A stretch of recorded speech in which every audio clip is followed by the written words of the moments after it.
Joe, DJ. Hey guys, Joe here. Today we're going to be breaking down some of the KASHTIRA combos. These are some of the basic combos, like the 1 to 2 card combos, as well as kind of a special combo in the end, something that I thought was pretty interesting. So, starting off, you're going to start with just Unicorn, Special Unicorn, Unicorn at Theosis. From here, we're going to activate Theosis on our Unicorn, summon Fenrir from our deck, activate Fenrir. Fenrir's going to add Rise Heart. Then we're going to overlay the two. We're going to make Shang. Doesn't necessarily matter what zone you make it in. I just tend to make it in the EMZ very often. Then we're going to activate Rise Heart's effect, summon it to the field, and then use the effect to banish something from our deck. We're going to be banishing Big Bang, and then banish the top 3 cards of our opponent's deck. Then we're going to trigger the Big Bang here to summon back the Fenrir. If you have a preference in terms of summoning back the Fenrir or the Unicorn, it sometimes can be better to just leave the Fenrir here underneath this Shang. So whenever something is banished and we're going to be reattaching the Big Bang, we can use Big Bang's effect to special summon the Fenrir out instead of summoning the Unicorn, though you are most likely going to be summoning a Fenrir off of the Shang. Sometimes it's not good to activate the effect of Shang blind. Obviously, it makes it a lot more difficult for you if your opponent is playing into your board and they're playing the mirror. So they'll be able to make their Arise Heart for free since you triggered the Shang on their turn. Now from here, we're just going to overlay. We're going to make a second Shang. And then since our Shang triggered once and we locked a zone, we will trigger our Rise Heart's effect. Obviously, I forgot to mention earlier, I didn't hit the declare button here, but it's extremely important to lock a zone. If you're curious on like what a good zone, if you're only able to lock one would be, I would recommend something over here.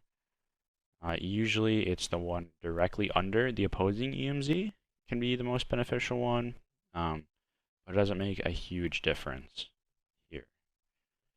And then obviously since our Shang triggered, we can overlay a KASHTIRA monster into a Rise Heart, so this will give it all 3 materials.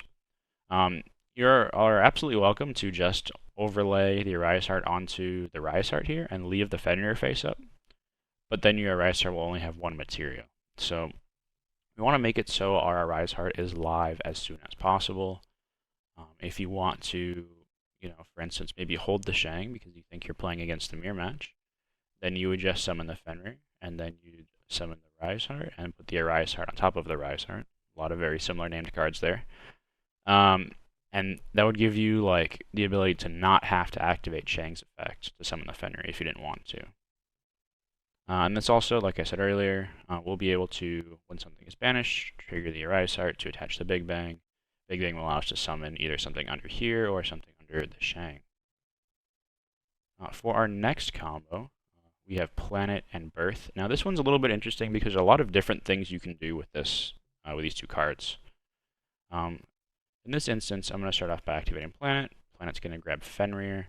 The reason we grab Fenrir here instead of something like Unicorn is because we have Birth and we want to be able to search the Unicorn off of the Fenrir. So do it in like a little bit of a different order.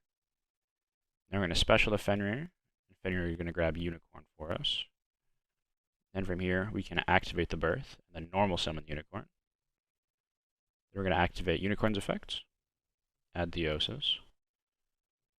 You could, in some cases, like overlay these 2 and make Shang here first, but I'm just going to activate Theosis.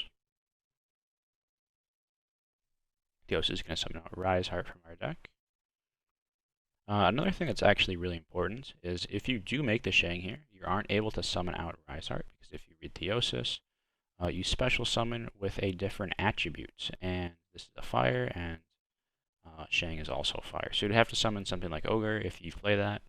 Otherwise, you'd be summoning Scareclaw KASHTIRA. So, not the line that I was going for here. But I'm going to overlay the 2, make Shang. This is extremely similar to the combo we did last time. Now we're going to banish the Big Bang. We're going to use Big Bang's effect, summon out the Fenrir that was underneath the Shang, and then use Shang's effect to lock a zone.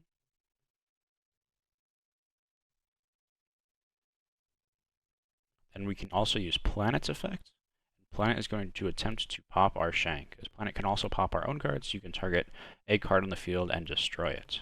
So we're going to attempt to attack or protect the Shang, and then we're going to detach the Unicorn.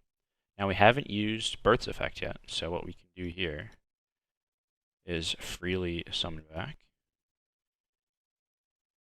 and make the Shang. And now we make the Arise Heart. So we get the extra Fenrir on field, though we lose the material underneath the Shang. I guess this plays into something like Dark Hole pretty hard. But this allows us to standby phase, summon out Unicorn if you wanted to, for instance, or just not even activate it, assuming we're playing the mirror, like I said earlier.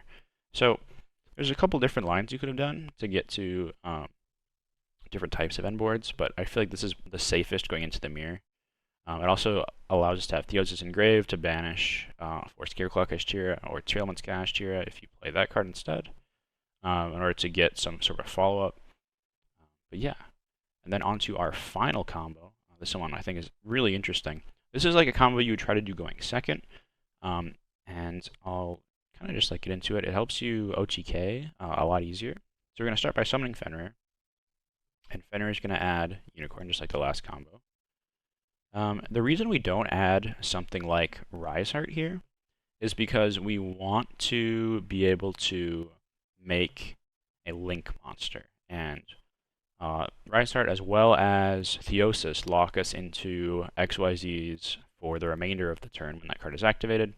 So you need to be able to open a way to get a second level 7 on the field. So if you don't have Birth, for instance, maybe searching out something like Scareclaw KASHTIRA to banish something from your hands. As well as, honestly, like Tier Cash. Here we're going to activate Birth, normal summon the Unicorn, use Unicorn's effect, just like the last combo, but in a little bit of a different order. Then we're going to overlay the two, and we're going to make Odd Eyes Absolute Dragon. Now this card hasn't been played for a while. It was super popular in the Pendulum deck, like the Odd Eyes Magician deck from a long time ago. But what this card does, the important effect is if this XYZ summon card is sent to the graveyard, special summon an Odd Eyes monster from your extra deck, except Absolute Dragon. So we're going to make this in the extra monster zone. That's extremely important.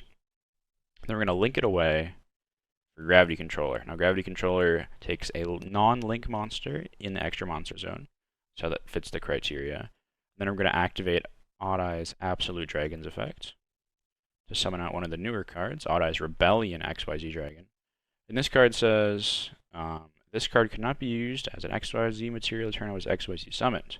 Now the little get around that we have for this is this special summons from the extra deck, it does not XYZ summon it, so this monster is not properly summoned. Next what we're going to do is overlay on top of it, since we just talked about that earlier. That since it wasn't XYZ summoned, we can use it as material.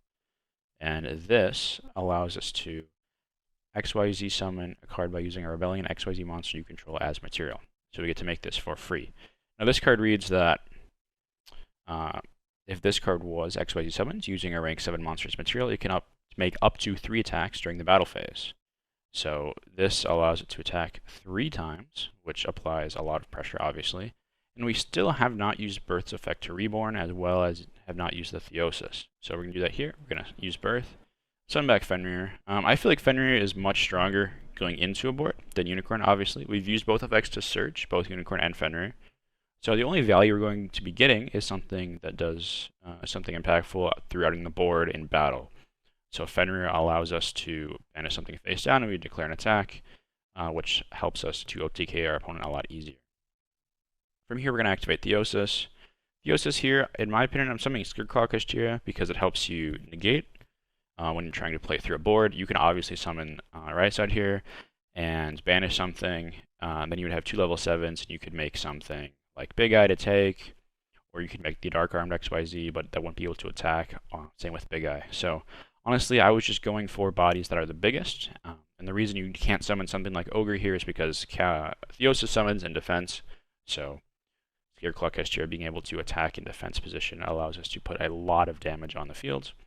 So we have 5,000 here, 6,000, and then 9,000. So this can attack 3 times. Also, if this card battles something in the extra monster zone, it bounces itself and the other monster, so that's free removal with this card also. Kind of trying to free up the way as much as possible so you can get game very easily. But yeah, let me know what you guys thought. If you have any suggestions for the next type of videos, please let me know down below, and I really appreciate all the support.